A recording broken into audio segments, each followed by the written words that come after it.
Finally, if we are to win the battle that is now going on around the world between freedom and tyranny, the dramatic achievements in space which occurred in recent weeks should have made clear to us all, as did the Sputnik in 1957, the impact of this adventure on the minds of men everywhere who are attempting to make a determination of which road they should take.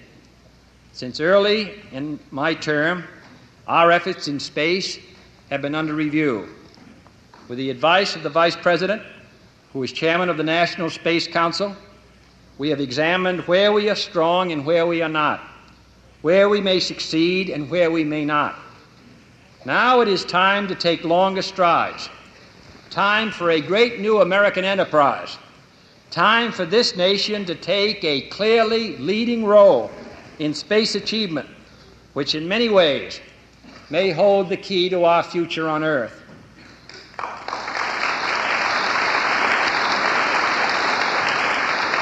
I believe we possess all the resources and talents necessary, but the facts of the matter are that we have never made the national decisions or marshaled the national resources required for such leadership.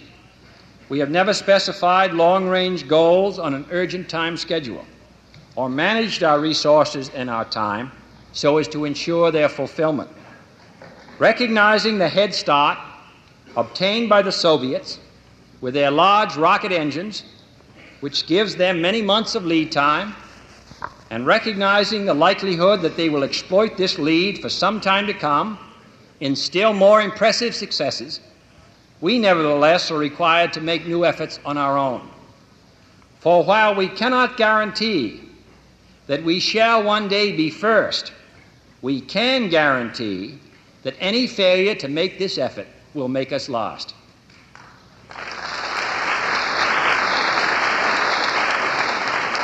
We take an additional risk by making it in full view of the world.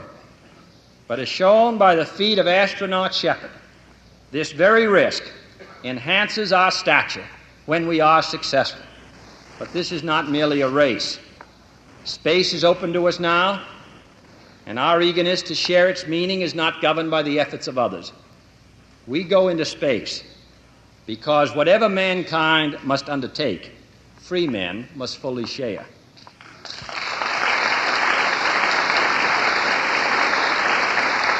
I therefore ask the Congress, above and beyond the increases I have earlier requested for space activities, to provide the funds which are needed to meet the following national goals. First, I believe that this nation should commit itself to achieving the goal, before this decade is out, of landing a man on the moon and returning him safely to the Earth. No single space project in this period will be more impressive to mankind or more important for the long-range exploration of space, and none will be so difficult or expensive to accomplish. We propose to accelerate the development of the appropriate lunar spacecraft. We propose to develop alternate liquid and solid fuel boosters, much larger than any now being developed, until certain which is superior. We propose additional funds for other engine development and for unmanned exploration, explorations which are particularly important for one purpose which this nation will never overlook: the survival of the man who first makes this daring flight. But in a very real sense, it will not be one man going to the moon. If we make this judgment affirmatively, it will be an entire nation, for all of us must work to put him there. Secondly, an additional $23 million, together with $7 million already available, will accelerate development of the rover nuclear rocket. This gives promise of someday providing a means for even more exciting and ambitious exploration of space, perhaps beyond the moon, perhaps to the very end of the solar system itself. Third, an additional $50 million will make the most of our present leadership by accelerating the use of space satellites for worldwide communications. Fourth, an additional $75 million, of which $53 million is for the Weather Bureau, will help give us at the earliest possible time a satellite system for worldwide weather observation. Let it be clear, and this is a judgment which the members of the Congress must finally make. Let it be clear that I am asking the Congress and the country to accept a firm commitment to a new course of action, a course which will last for many years and carry very heavy costs, $531 million in fiscal 62, and an estimated $7 to $9 billion additional over the next 5 years. If we are to go only halfway or reduce our sights in the face of difficulty, in my judgment, it would be better not to go at all. Now, this is a choice which this country must make, and I'm confident that under the leadership of the space committees of the Congress and the appropriating committees that you will consider the matter carefully. It is a most important decision that we make as a nation. But all of you have lived through the last 4 years and have seen the significance of space and the adventures in space. And no one can predict with certainty what the ultimate meaning will be of mastery of space. I believe we should go to the moon.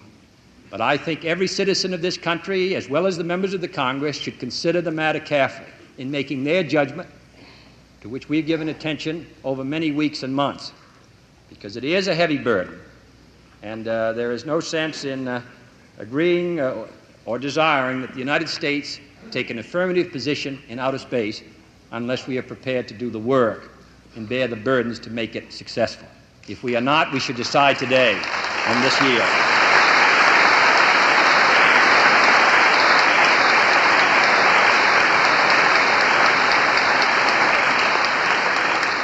This decision demands a major national commitment of scientific and technical manpower, materiel and facilities, and the possibility of their diversion from other important activities where they're already thinly spread.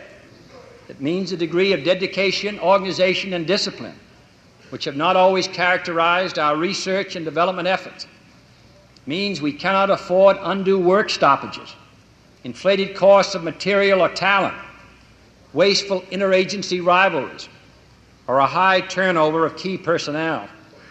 New objectives and new money cannot solve these problems. They could, in fact, aggravate them further unless every scientist, every engineer, every serviceman, every technician, contractor, and civil servant gives his personal pledge that this nation will move forward with the full speed of freedom in the exciting adventure of space.